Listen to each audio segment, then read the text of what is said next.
A grande pergunta hoje é: há uma onda de esquerda nas eleições ocorridas neste final de semana e algumas outras que vêm ocorrendo no mundo?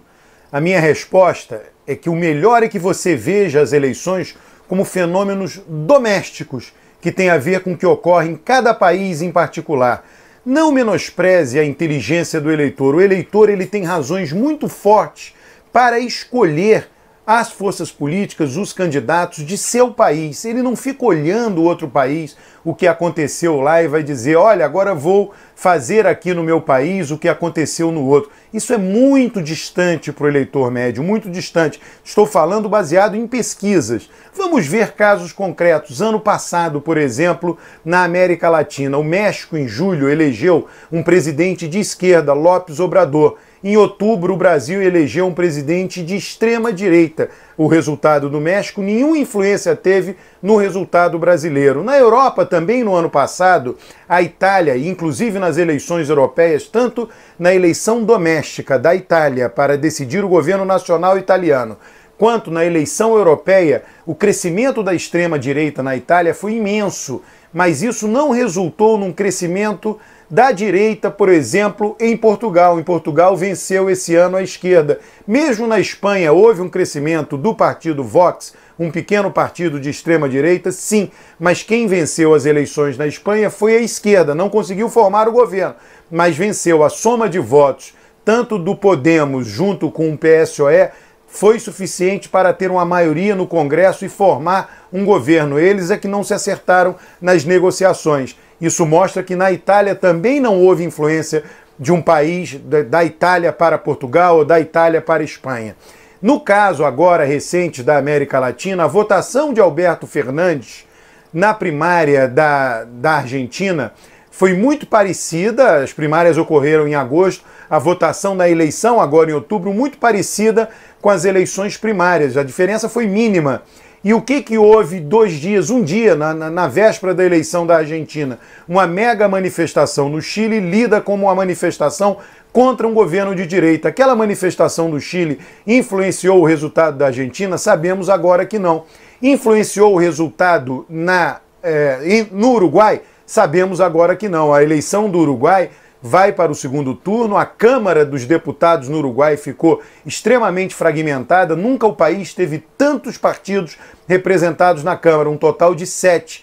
E a votação dos partidos, a votação somada dos partidos de direita ou contra o atual governo uruguaio, somados, é maior do que a votação do candidato governista no Uruguai. A tendência é que o segundo turno seja um segundo turno muito acirrado, uma disputa muito dura entre os dois candidatos.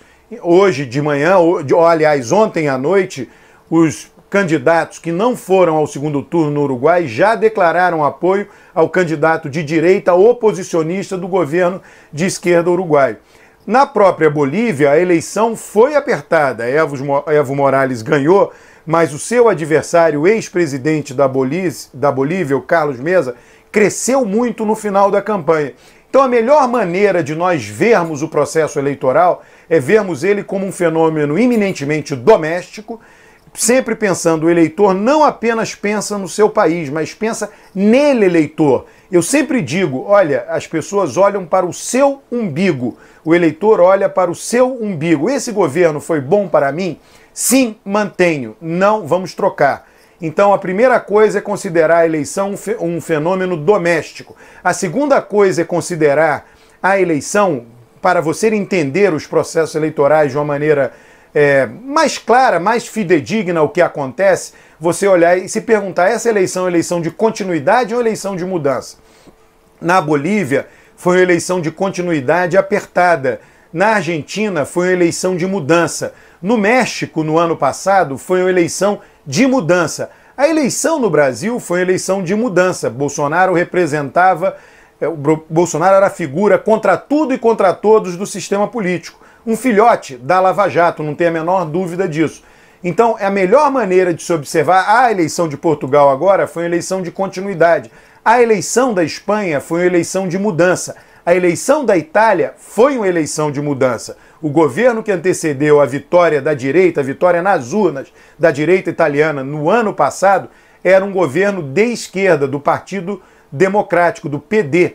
Então é assim que é a melhor maneira de ver os processos eleitorais. Uma onda, quando a gente fala de onda, é uma coisa inquestionável, é uma coisa muito forte, arrasadora. E não é isso que nós vemos nem nos processos eleitorais europeus, nem nos processos eleitorais das Américas. Então era isso que eu queria chamar a atenção.